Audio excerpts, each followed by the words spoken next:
종합제TV 시청자 여러분 안녕하십니까. 2021년 4월 3일 오전 6시입니다. 믿기지 않는 사실이 밝혀졌습니다. 대한민국이 공산화된 다음에나 일어날 일이 현재 일어나고 있는데 이게 국방부의 비겁성 때문입니다. 대통령 직속 군사망사고 진상규명위원회가 천안함 폭침 사건 진상조사를 하겠다고 지난해 12월 국방부에 통보했던 것으로 확인되었습니다. 그런데 국방부가 이런 어처구니 없는 짓을 하는 것을 하겠다는 규명위의 결정을 전달받고도 지난 1일자 언론 보도가 나오기 전까지는 3개월 동안 입을 닫고 가만히 있었다는 겁니다. 항의를 하지 않았다는 겁니다. 그러니까 당사자인 유가족이나 생존 장병들에게도 이 만행을 알리지 않았다는 겁니다. 그런 재조사를 하겠다고 나오면 국방장관이 당장 청와대로 달려가 가지고 대통령에게 항의해야 되죠. 이게 대통령 직속기관입니다. 이건 대통령 직속기관이 6.25 남침을 재조사하겠다는 것과 똑같은 일입니다.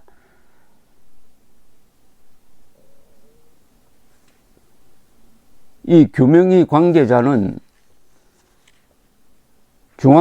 어제 중앙일보에 이런 이야기를 했습니다. 조사 개시 결정문은 진정인 신상철 전 천안함 민군합동조사단 민주당 추천 조사위원과 피진정기관, 일종의 피고인 셈인데 국방부에 각각 통보하게 되어 있다. 지난해 12월 18일 국방부 조사본부 사망민원조사단에 결정문을 보냈다고 밝혔습니다. 그런데 국방부는 이런 사실은 언급을 하지 않은 채 이번 사태가 불거지자 천안함 사건과 관련해 민군합동조사단의 조사 결과를 신뢰하고 그동안 일관된 입장을 변함없이 표명해왔다는 원론적인 입장만 밝힌 상황입니다. 부끄러운 걸 감추고 처음 알았다는 듯이 이렇게 쇼를 하고 있다는 이야기입니다. 그런데 이런 재조사해달라는 이런 주장을 제기한 신상철 전 위원은 어제 유튜브 계정 실시간 방송을 통해서 자신이 받은 규명위의 결정문을 공개하면서 조사 개시에 법적으로 하자가 없다고 주장하고 있습니다. 신 전 위원이 공개한 결정문에도 피진정인 소속기관은 국방부로 딱 되어 있답니다.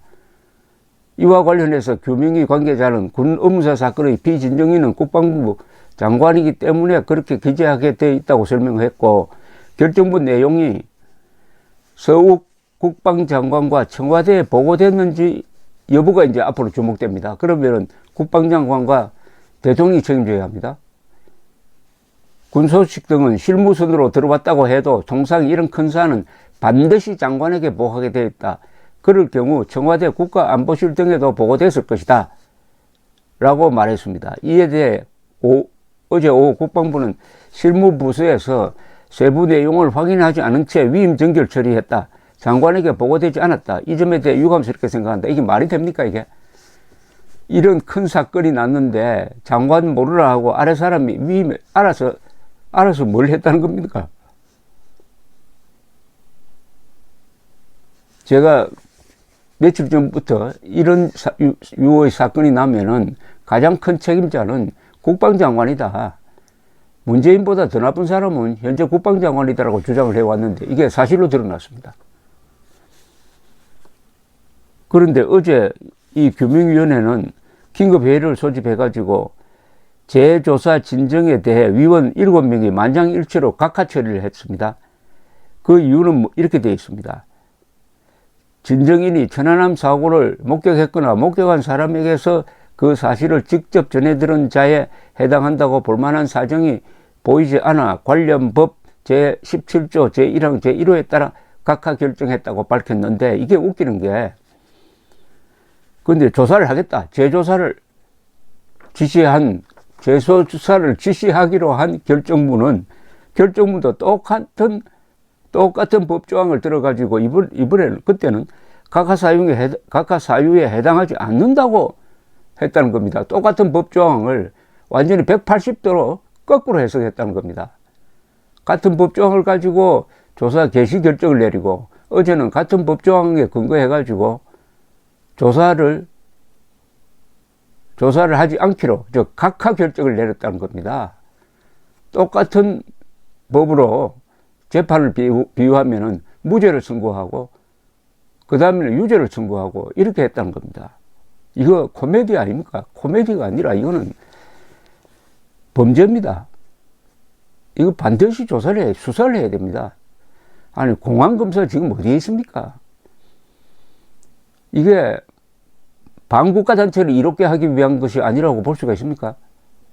반국가단체, 즉 천안함을 폭침시킨 북한 노동당 정권, 김정일과 김정은을 유리하게 하기 위해서 사실을 조작한 것이라고 볼 수 있다면 이 관련자 규명위, 신상철, 그리고 국방부, 청와대 다 조사해야죠. 아니, 수사를 해야죠. 익명을 요구한 정부 관계자는 중앙일보에 같은 위원회에서 같은 법조항으로 다른 결정을 할 수 있다는 게 믿기지 않는다. 앞뒤가 맞지 않는 해석에 적잖이 놀랐다고 비판을 했다고 합니다. 어제 천안함 46용사 유족회, 천안함 생존자 전우회, 천안함 재단은 재조사 결정에 대한 규탄 성명을 냈습니다. 이들은 성명을 통해서 조사 결정 철회 및 사과, 대통령과 정부가 입장을 밝히고 북한의 사과 및 유감 표명을 받아내는 등 명예회복, 명예훼손 재발 방지 대책 강구 등 3가지 사항을 요구했다고 합니다. 여기에 새삼 북한의 사과와 유감 표명을 받아내었어요. 이거.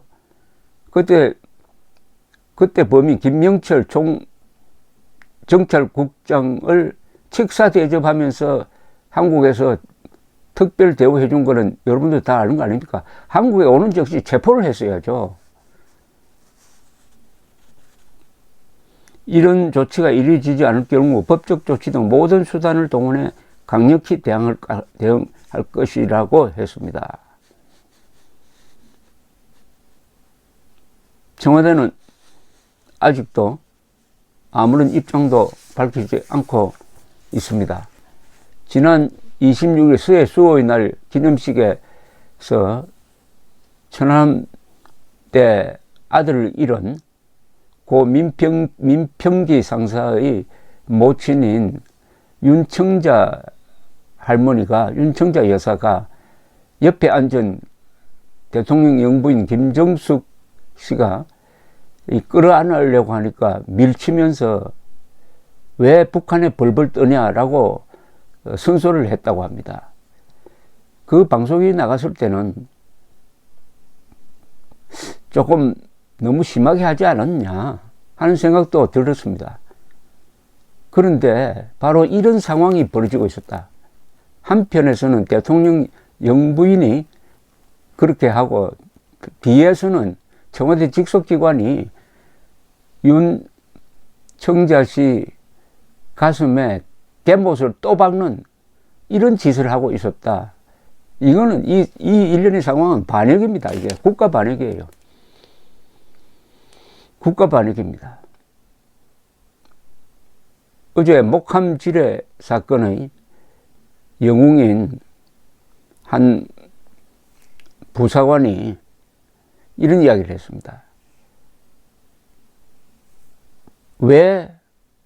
청와대 왜 북한을 그렇게 좋아합니까? 우리의 주적은 북한입니다.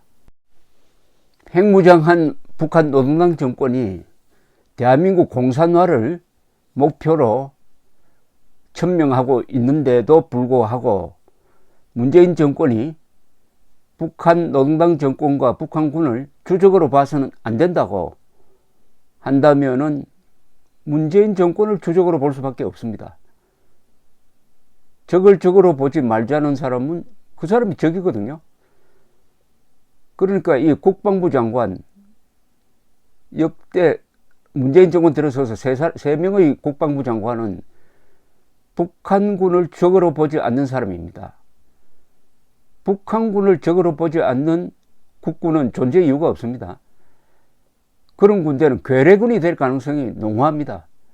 괴뢰군이 될 가능성이 농후하다니까요.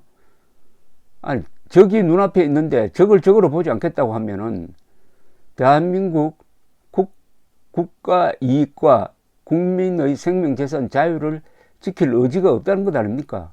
총뿌리를 적에게 돌려야 되는데 잘못하면은 국민에게 돌릴 가능성도 있습니다. 이런 군대는 영혼이 빠져버렸다 이겁니다. 영혼이 빠지면 괴뢰군 되는 것 아닙니까? 괴뢰가 무슨 뜻인지 압니까? 허수아비와 꼭두각시란 이야기입니다. 20세기의 가장 위대한 군대, 세계에서 건국의 초석, 호국의 간성, 근대화의 기관차, 민주화의 울타리 역할을 했던 이 위대한 국군 장교단의 침을 뱉는 국립현충원에 묻혀있는 호국 영령들의 영혼에 칼질을 하고 있는, 부관 참시하고 있는 이 국방부의 지휘부 세 사람의 국방장관을 비롯해서 합참의장, 각군참모총장, 이런 사람들의 이름은 화강암에 깊게 새겨야 합니다. 그리고 그 앞에 좌익 정권에 부역하여 헌법을 파괴하고 국익을 포기하고 국민을 버린 자들의 명단, 이렇게 새겨가지고 영원히 보존해야 합니다.